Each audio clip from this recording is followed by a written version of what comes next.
Welcome back to the channel and welcome back to another UFC fight prediction video. In this video, I'll be predicting the full card of fights for UFC Fight Night, Plessis versus Usman, or Usman. So, without further ado, let's get to our first fight on the card. Scroll on down, scroll. Alright, in our first fight we have in the women's flyweight division, we got Deone Barbosa versus Anna Miliciano. And how do I feel about this one right here is... did I go average or low here? I go average confidence Deone Barbosa to beat Anna Miliciano. I think Miliciano's a solid fighter, but I think it's a big step up in competition. I think Barbosa could more than hold her own on the feet with Miliciano and beat her there as well. But primarily, I think there's a strong grappling advantage, a strong experience advantage for Barbosa. I think she'll be able to mix up on the feet, get it to the ground, and submit Miliciano mid to late second round. So, in this one, I got Deone Barbosa via second round submission. Now to our next fight, we have in the heavyweight division, we got Alvin Hines versus RJ Harris. And how do I feel about this one right here is I'll go low confidence Alvin Hines to beat RJ Harris. RJ Harris is like a solid prospect at heavyweight, but I can't really rate anything he's done so far. I feel like Alvin Hines had fought a stiffer test of competition. And now he's got a full training camp to train here instead of coming on short notice and taking a step down in competition. And he'll have the experience advantage. And yeah, that's everything here. He's shown his toughness. We don't know how RJ Harris is once he faces adversity. We have seen how when he has faced adversity, like we've seen him, despite losing, he continued to battle through.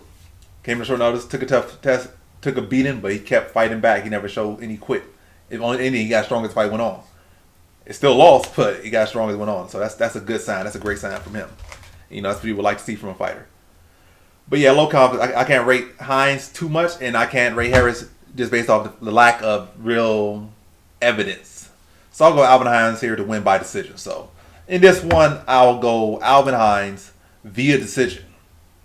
Now the next fight we have in the flyweight division, we got Alden Correa versus Stuart Nicole. And how do I feel about this one right here is I'll go high confidence Alden Correa to beat Stuart Nicole. And yeah, Stuart Nicole's, I'm not going to say solid fighter. You know, as far as this fight, striking, non-threat. Grappling, definitely a threat, but I think Alden Correa has shown solid enough to take down the fence, solid ability to get back to his feet. And I think he'll be able to pick apart Nicole, address the grappling, keep it on the feet, chew Nicole up, spit him out, and get him out of there late first round via TKO. I just think striking-wise, talent-wise, ceiling-wise, they're just on completely different levels, and Correa has a much higher ceiling. Again, the grappling, if that becomes a factor, it can definitely be a problem for Correa, but I think Correa should be able to prevent it from getting there and just have a striking battle. And again, I just think just different levels, and Nicole has shown that he's not UFC level. I think Correa has shown that he can potentially be a factor in this flyweight division, years to come or in years to come, depending on how he does career. But the talent is definitely there, the skill is there, and if he keeps building on what he's building on, he could be definitely be a problem in this division. So in this one, I got Alden Correa via first round TKO. Now for the next fight we have in the light heavyweight division, we got Felipe Franco. Felipe Franco versus Leve Rodriguez Jr. And how do I feel about this one right here is I'll go average confidence Leve Rodriguez Jr. to beat Felipe Franco. So yeah, from what I'm saying from Franco, from his Contender Series fight and his UFC fight, this does not look UFC level. Cardio's not really there. Striking is very sloppy. And cutting weight ain't gonna make it better. Like his performance ain't because he's too small. It's because he's not. His skills aren't there. His experience isn't there. His skills aren't there. So I think cutting weight going to make his cardio worse. It's not like he's fighting a guy that's like a real small light heavyweight. You find a guy with just a heavyweight with you and has a similar opponent to you. So y'all like very similar in some sense, or has similar history. But he won, you lost. And I think he'll win here again against you. I think he'll be able to address the grappling, push the pace, break down Franco. And I think he TKOs Franco late in the second round. And unlike what's that? Mario Pinto fight where Mario Pinto kind of, I don't know, whatever reason they were friends or whatever. Maybe he was like his long lost brother or whatever. Like Pinto went very soft on Franco. Rodriguez, I don't think he's going to give Franco any room to just be comfortable or try to make his fight. He's going to try to get him out of there. And I think he does get him out of there. I think he'll be able to push the pace, break Franco down, and then stop Franco late in the second round. So in this one, I got Leve Rodriguez Jr. via second round TKO. Now for the next fight, we have in the welterweight division, we got Seok Hoon Ko versus John Paul Lebazani. And how do I feel about this one right here is I'll go low confidence Seok Hoon Ko to beat John Paul Lebazani. And I think they're both solid fighters. I just think Seok Hoon Ko has shown to be the better fighter. He gets better conditioning. I think he has more power. John Paul Lebazani might be more of a dynamic striker. But I think Ko, with his threat of wrestling, his forward pressure, his physical strength, his power, can, really slow Lebazani down, put him on the back foot, take away a lot of that dynamic striking that Lebazani have, and also force his grasp upon Paul Lebazani, wear him down, drain him. Again, as the fight goes on, yeah, you can do all that flashy kicking early. Once somebody starts to punch you in the mouth, starts to get up underneath you, got to defend takedowns and be smothered in the clinch. Or you got to worry about something big coming back at you. That stuff starts to go out the window real quickly. I think Cole going to be able to wear him down, of course, the fight. I think it's a competitive scrap, but I think Cole's able to land the hard shots, get the takedowns, win the positional battle, and outgrind Lebazani to a decision victory. So in this one, I got Seok Kyung Cole via decision. Now to our next fight we have in the featherweight division, we got Jose Delgado versus Austin Bashi. And how do I feel about this one right here is I'll go low confidence Jose Delgado to beat Austin Bashi. So you got a true striker versus grappler matchup.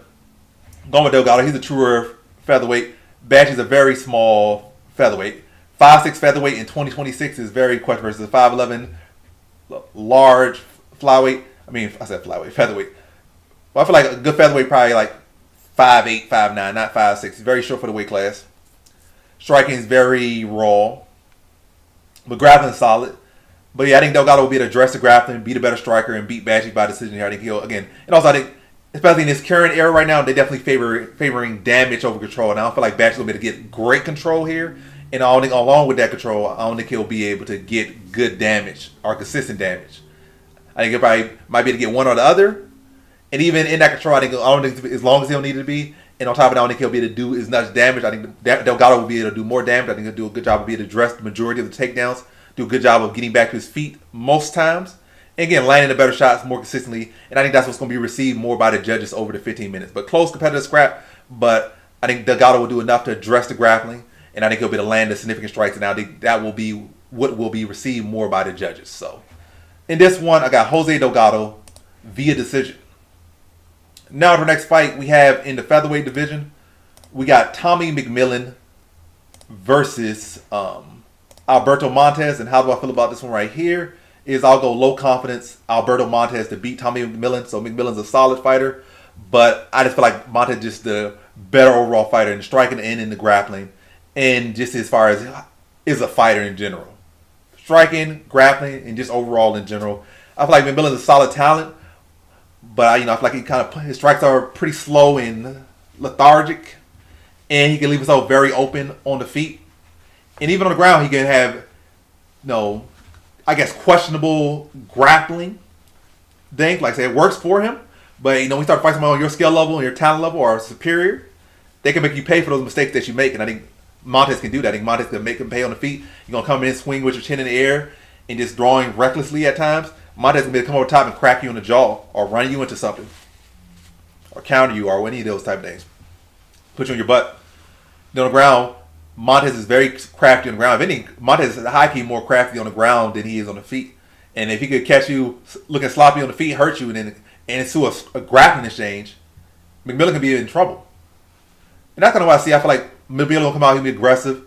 Might be landing a little bit more early, but Montez will be setting him up, trying to pretty much baiting him and letting him play into him and start to create those openings that he creates every single fight. And Montez will be able to counter him, crack him, hurt him, get him to the mat, and then start to unload him a little bit, find that opening, and submit him. I'm going to say like a mid-second round submission for Alberto Montez. Open him up, counter him, some follow-up shots, follow him to the mat, some more pepper, set up a submission, get him out of there mid-second round. So in this one, I got Alberto Montez via second round submission. Now to our next fight, we have in the strawweight division, women's strawweight division, we got Tabitha Ritchie versus Fatima Klein. And how do I feel about this one right here?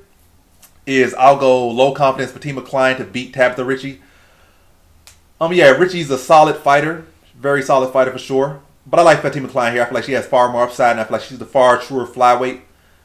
Or strawweight, I'm saying the wrong name. Far truer strawweight. I feel like anything, I feel like Ritchie really build-wise is atomweight, but they don't have atomweight in the UFC. But yeah, I feel like she would thrive at her best at atomweight. She probably could become an atomweight champion at this point. Because there's not really too many women, I feel like, in the UFC right now that would actually be able to make atomweight. It might be to be like 5 of them. And I think by far of all the women around her frame, she's the best around that frame.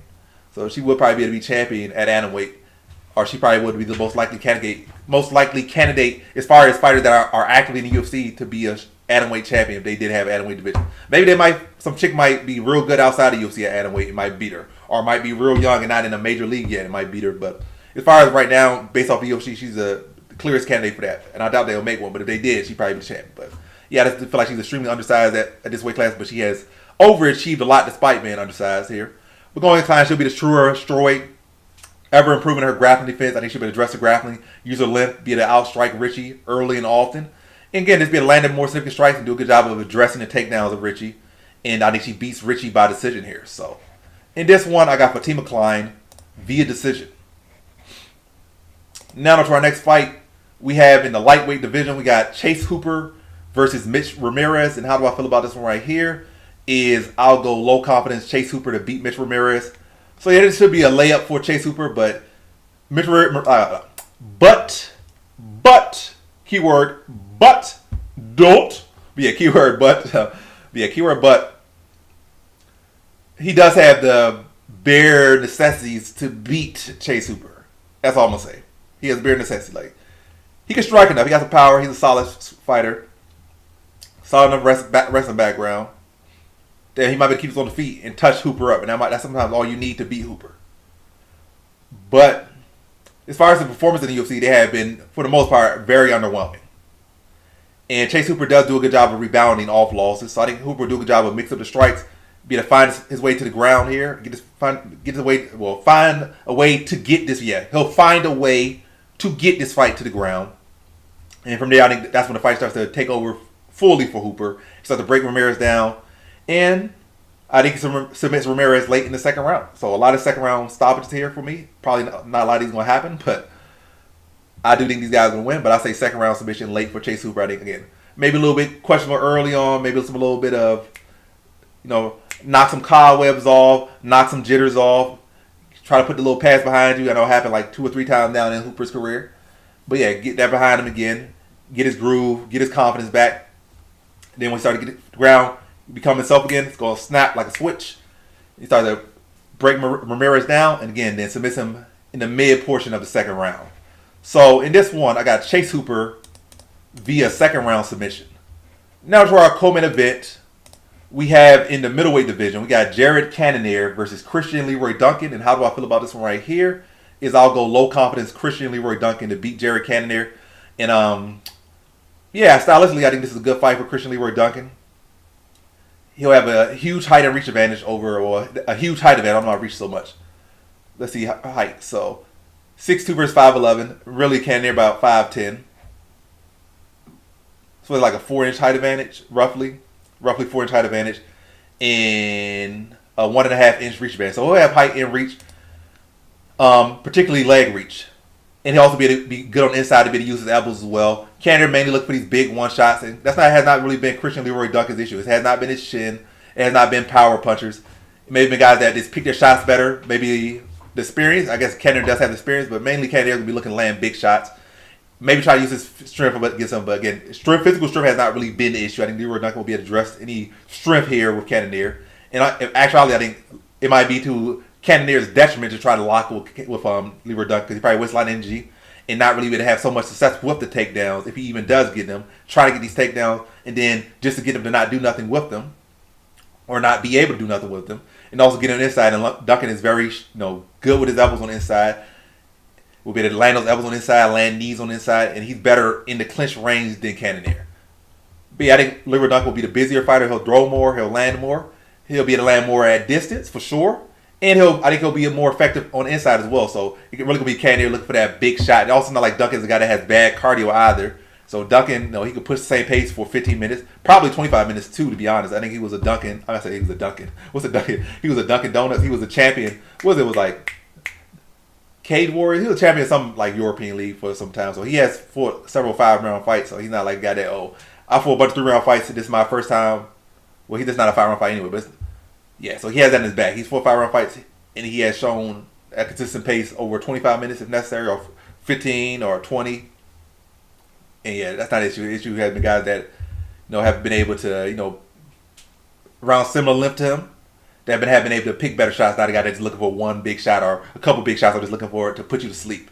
I think he'll do well with a guy like Cannonier and beat him by decision. But obviously, Cannonier, you gotta respect him. That's why I'm not going average or high or nothing like that. It's low confidence. Cannonier could definitely end this fight with one shot or show up in this, bring his A game. But I like Duncan here to win by decision. I think he'll be the stand to Cannonier. Again, be able to land more from distance and land more on the inside and be more effective from distance and be more effective on the inside. And I think he ultimately beats Cannonier by decision here. So, in this one, I have Christian Leroy Duncan via decision. Now to our main event. We have in the middleweight division, we got Dricus du Plessis versus Kamaru Usman.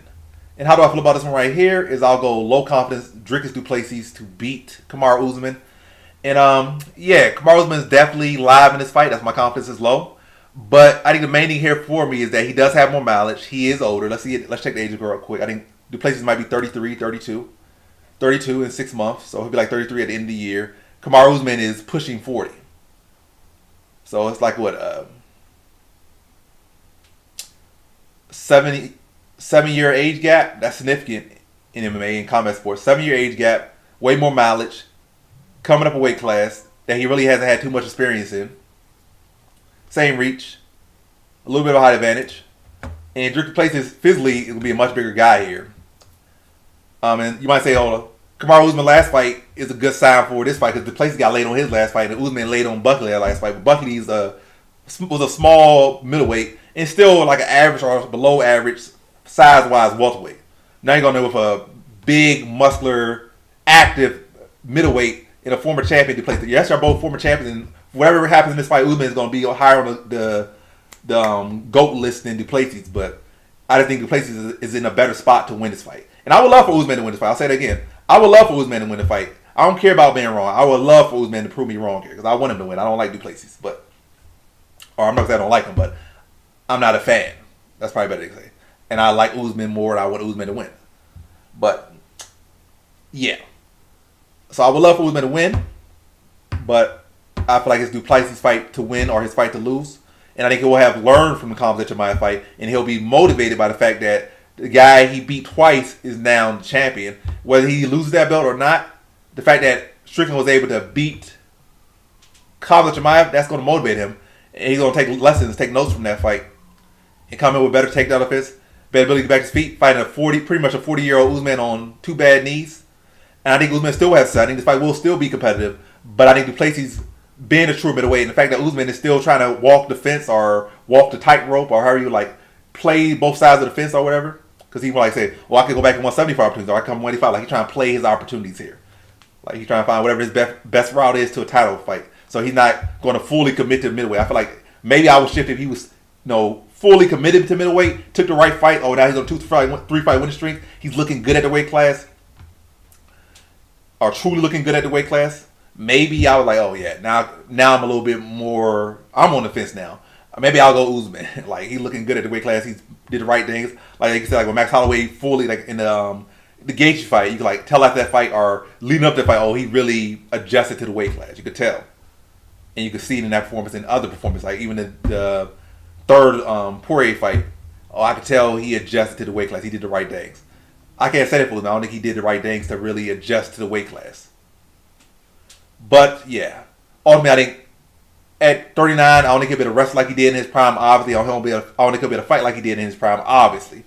It still might be enough, but the fact this is 5 rounds, I can see Usman having moments and maybe having rounds, but I think du Plessis ultimately going to be able to outwork him, being a younger man, less mileage, in the true middleweight. And I think Usman will have issues holding the man down the size of du Plessis, given the fact that, again, Usman has not really adjusted to the weight class. Yes, he's strong for a welterweight and probably will be strong in by middleweight standard, but to do that for 25 minutes against a championship, well, not even a championship level, like a former champion and still a championship level fighter in du Plessis, kind of a hard sell to do. Again, when you're not really fully committed to the weight class, and really probably not even really committed to the sport. I know Usman, he's pretty much already, it's not even pretty much, he has said he already think about retirement. He like, one more belt and I'm retiring. So he's not thinking about being around too long. He's trying to find his quickest way to the belt, whether it be at welterweight or middleweight. His ticket to welterweight got delayed, so like I'm trying to go to middleweight. That's all it is. So he's like, in his mind, maybe 2 or 3 fights away from retiring, win, lose, or draw. So he could win this fight and maybe get a title shot. If he wins this fight, he probably retires. If he loses that fight, he probably retires. or maybe lose fight he got to win 2 more, and then maybe he gets another title shot or something, or steps on short notice. He wins or loses that fight, probably retires. So like 2 or 3 fights away from retiring by his own admission. So yeah, Dricus du Plessis, in his mind, probably like 5 years away from retiring, maybe even 7. Like he might fight when he's 40. We don't know. But yeah, I think du Plessis will, again, this be too big. Will have learned from his last fight, and Usman has not really adjusted to the weight class the way I think I don't think he'll have adjusted to the weight class in the way I think he should to give himself the best opportunity here. So yeah, I think du Plessis will be able to just really outwork, right? He'll be Keating. Be to use his size, use his physique, and whether he's using or it's being used against Usman, because the fact that du Plessis is just that much heavier, and you had to move that big body around or that bigger, larger mass around, and you had to eat shots from a bigger man, all that stuff's going to weigh on him. And again, he hasn't fully adapted weight class, and also he's up there in age now. I think du Plessis would just be able to outwork him down the stretch and beat him by decision. I can see a stoppage, but I'll say decision for Dricus du Plessis. Usman having success early, but du Plessis, really in typical du Plessis fashion, like a lot of times he can be having issues early, but he keeps building, or maybe it's competitive early, but du Plessis just keeps building. And I think he'll keep building, and then start to take the fight away, and I think he'll beat Usman by decision. So in this one, I got Dricus du Plessis via decision. And so that concludes my fight predictions for the full card of fights for UFC Fight Night, du Plessis versus Usman. And as always, thanks for watching. Peace.